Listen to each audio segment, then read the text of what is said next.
Ooh. Caitlin Clark is not happy. Caitlin Clark absolutely slammed, sick and tired of this BS minutes restriction, which I believe is a stats limit. They are trying to limit what she can do in the statistical category. Caitlin Clark absolutely let Stephanie White have it, along with the referees, man. She is sick and tired of this nonsense. Caitlin Clark finally snapped, not after a bad shooting night, not because Indiana was losing, and not because somebody said something she did not like. She snapped after driving to the basket, taking a knee directly into her quad, crashing to the floor, and watching the referee allow the game to continue as if nothing happened. Then, only seconds later, Indiana was called for a foul at the other end. That was the moment Clark had seen enough. She marched straight toward the official, got right in her face, and unleashed every bit of frustration that had been building inside her. Look at this. So remember this, Lexi Hall doesn't get the foul called. Look at this. You can see that left arm by the defender on Lexi Hall. And watch this. With the game on the line, Lexi Hall gets called for the same exact foul. It's the same exact play. The cameras caught the anger. The crowd felt it. And somehow, despite the heated confrontation, Clark was not given a technical foul. But what happened after the game made the moment even more explosive. Clark revealed that the contact did not just knock her over, it left her playing with a contusion in her leg. Her words were simple. That knee right in the quad, like, that hurts. The ref can't miss that. With Stokes that made you upset and then you hopped into the back. That hurts. Like, the ref can't miss that, and then I have to play with a contusion in my leg the rest of the game. Like, it's ridiculous. Can't miss calls like that. And that is the entire controversy in one sentence. Because Clark was not asking for special treatment. She was not demanding that every defender move out of her way. She was saying that when a player gets hit hard enough to leave an injury, the official, standing only feet away, cannot pretend it was normal contact. Let us go back to the play. There were fewer than 5 minutes remaining in the second quarter. Golden State led 31-25 when Clark attacked the basket. She got past the first layer of defense, finished the layup, and cut the lead to 4. But as she went up, Kaya Stokes made contact with Clark's leg. Clark immediately fell and stayed down for a moment before getting back up and limping toward the other end. Or what? And that was a foul on Aaliyah Boss, and I didn't like the call because the next play down, this is not a foul. So Aaliyah Boston putting her arms up is a foul, but Caitlin Clark getting hit is not a foul. Like, look at this. She made contact first, and then hits her knee in Caitlin Clark's thigh, and Caitlin Clark goes down. No whistle, no free throw, no review, nothing. Golden State came back down the floor, and when Indiana was called for contact moments later, Clark exploded. And honestly, can anyone be surprised? It was not only the missed call, it was the contrast. Clark had just been knocked to the floor and forced to limp back on defense. The officials let it go. Then Indiana was punished almost immediately at the other end. That is how games boil over. The referee reportedly explained that Clark initiated the contact. Clark did not accept that explanation.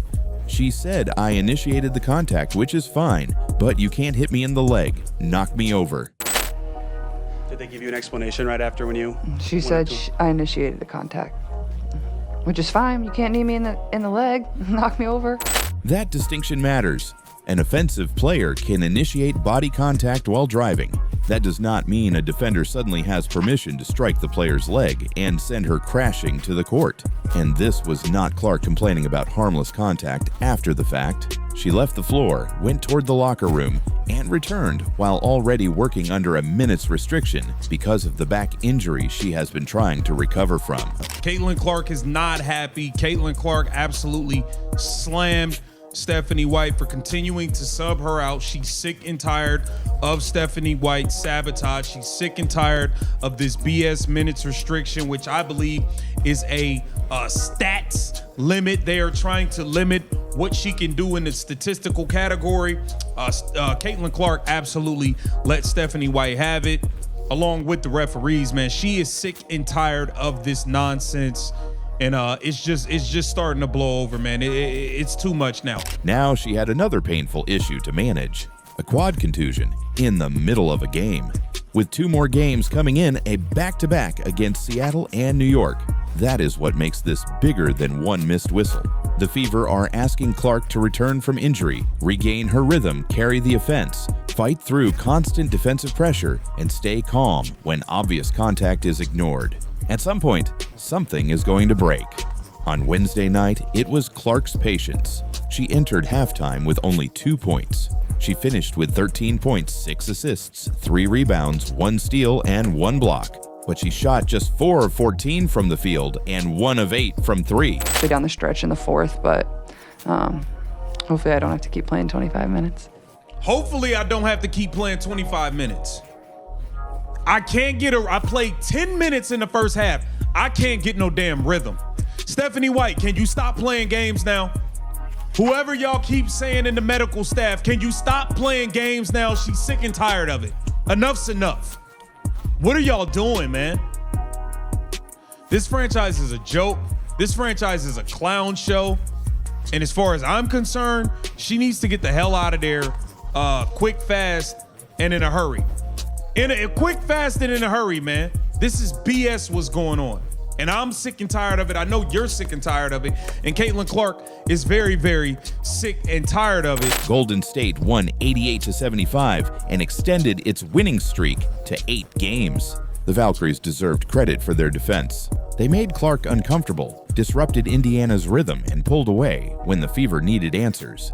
But it is impossible to watch Clark limp away from that play and not wonder how much the missed call changed the emotion of the night.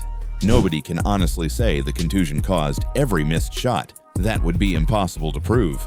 But playing through a bruised quad while already returning from a back injury certainly did not make her job any easier. I'm only playing 3 minutes here, 4 minutes there. Now I got to try to rush and hurry up and get my offense off because I know I'm coming out. I got a coach sabotaging me. I got an organization sabotaging me. This is frustrating. She's frustrated, man.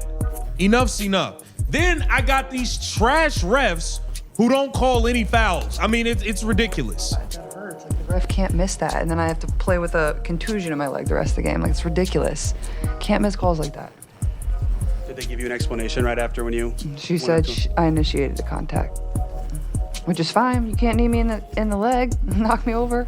And yet, as usual, part of the reaction immediately focused on Clark's behavior. She was called emotional. She was accused of throwing a tantrum.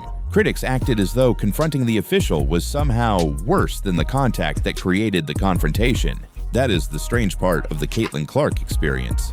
When she stays quiet, people ask why she does not defend herself. When she speaks up, they say she complains too much. When she plays through contact, the hits keep coming. When she finally gets angry, her anger becomes the story. But this time, Clark made the issue impossible to ignore. That hurts. 3 words that cut through all the arguing.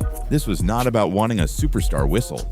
It was about a player saying she was hit hard enough to suffer an injury, while the official told her she created the contact herself.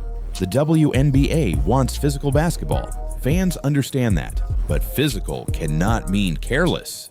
And it cannot mean the league's most watched player has to keep getting off the floor, limping through games, and explaining afterward why another missed call left her hurt. Now the Fever face an uncomfortable question. Will Clark be ready to play both games of the coming back-to-back?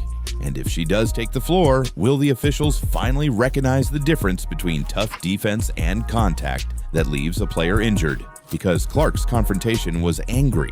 Her language was heated. But after hearing what happened to her leg, the most shocking part may not be that Caitlin Clark finally exploded. It may be that she had every reason to.